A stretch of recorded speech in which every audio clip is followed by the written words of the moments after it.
What is up, everyone? Welcome back to the channel. It's a few days after I took step one, so I have successfully recovered and had a little time to reflect on my experience on test day. So that's what I wanted to talk about in this video.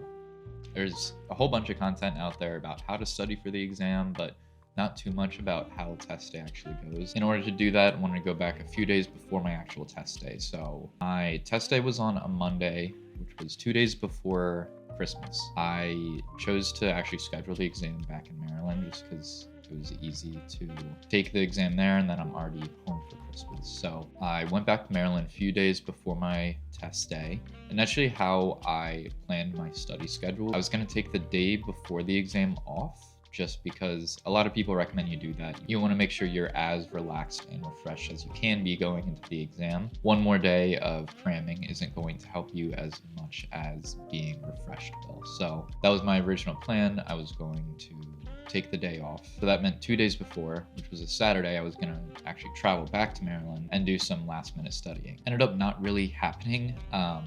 So I went back home, but then actually ended up spending the day hanging out with my friend Noah, watching college football. So that day was kind of chalked. I didn't really get anything done. So I actually did have to study the day before the exam. It wasn't really too much. I was really just like scrolling through some high yield note documents that are around the internet, including a few PDFs that just have all of the images that have appeared on like the step practice exams. So that's just a good way to get those visual diagnoses of like different x-rays or CT scans or pathology slides, which can be pretty hard to interpret, especially if you don't have a lot of time. So it's good to look through those and see what the diagnoses are, because odds are you're going to see a few of those pictures on your actual exam. Even if it's not the exact same question stem, they're not going to have a bunch of different pictures of Staph aureus. So if you know the picture, it makes the question a lot easier. So that's why I do that right before the exam, just because it's kind of fresh in my mind. So actually moving on to the exam day, my exam was at 8 a.m., but I got up at 5 just because I wanted to, one, make sure I wasn't going to be late, and two, make sure I was actually going to be fully awake before the exam started. I'm sure you've all been in that situation where you get up like half hour before your exam in high school, college, and you're kind of half asleep for the beginning of the exam. Definitely didn't want that to happen, so that's why I got up super early, had a late breakfast, got some coffee in me, and drove up to Baltimore, which is where the exam actually was. Took me a little bit to find the testing location, but I was there probably like an hour early, so I just kind of sat on my phone and continued to scroll through those images, then went down into the testing center. So the way the testing center worked, at least for me, was checked in, you had to like show your scheduling permit, which you get from the USMLE. All you really need to take the exam is that document and a photo ID or passport or something. So you show them those documents, fill out some paperwork, and then you get a key to a locker. So you get a locker and you get access to it throughout the day. It's to keep like water, food, your phone, obviously. And then once you're ready to walk into the exam room, you have to go through a metal detector, that kind of stuff. They take your picture, scan your fingerprint as a method of security when you're checking in and out between your breaks. So walk into the exam room around 8, sit at a computer. It's just a room with a bunch of cubicles. There was me, I don't know how many other step 1 people, but then there was also other exams. Like I know there was step 2 people, CPA exam, the praxis, which is for teachers. So it was kind of a mix of everyone. It wasn't like, oh, everyone is only step 1 in this room and you have to start at 8 a.m. It was kind of a little bit more free than that, because it's just like self-paced based on your computer. So sit down, they give you 2 like laminated pieces of paper to write on for notes, noise canceling headphones, and then like audio headphones for the computer. There's usually 1 or 2 questions per exam that is audio based. So it's like listening to heart or lung sounds. So first thing you usually do is test those headphones, make sure that they work. And then while you're doing that testing, you can write down any sort of mnemonics or whatever on the piece of paper. So the next part is doing a tutorial, which just kind of teaches you what the different buttons are, how to navigate throughout the exam.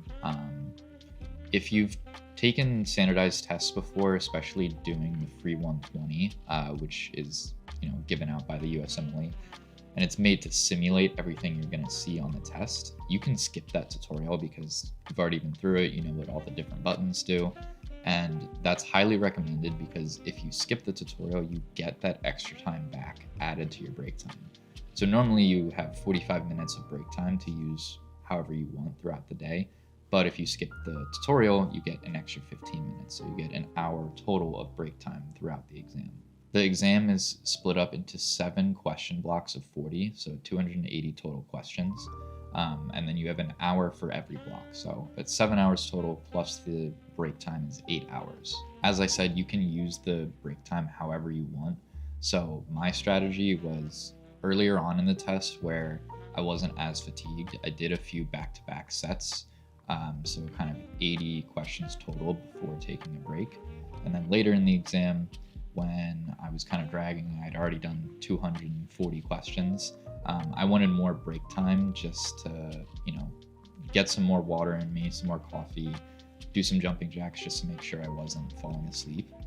Because it is a really long exam and your eyes just start to glaze over after you've read so many questions. In terms of the actual difficulty of the test, it felt pretty similar to a lot of the practice exams. You never walk out of there feeling like you got 100%, but the things that were tested on practice exams really lined up with what you saw on test day. They're, going to present things in different ways, but at the end of the day, they're testing you on the same diseases. The one biggest difference between the practice material and the real thing is the question prompts are a lot longer on step 1. So on some of the practice exams, the question prompt might be like 2 sentences long, but in pretty much all the questions on step 1, it's like a 6 to 8 sentence long paragraph with labs and all that kind of stuff. So that's been my one piece of advice to like my classmates and everyone is make sure you are efficient with getting through those bigger prompts, just because you don't want to run out of time at the end. Usually in like the practice exams, I would finish a block of 40 with like 10 to 15 minutes left. But on the real thing, I had maybe like 2 or 3 minutes to maybe go over one question that I was iffy on. But yeah, that was the main difference. And then honestly, it was a little bit less like super nitty gritty basic science than I was expecting. When they ask about different enzymes or metabolic pathways, there was only a handful of questions on the exam. A lot of it was more just like pathophys or physiology based stuff that isn't super out of pocket, which was a relief. So it takes about 2 to 3 weeks to get your results from the exam. So hopefully in the next week or 2, I will get the email saying I passed. For now, I'm gonna start focusing on step 2. I have 6 or 7 weeks to take step 2, so it's a lot longer than I had for step 1. And I'm just gonna try my best to not freak out about my step 1 score until I actually get that email.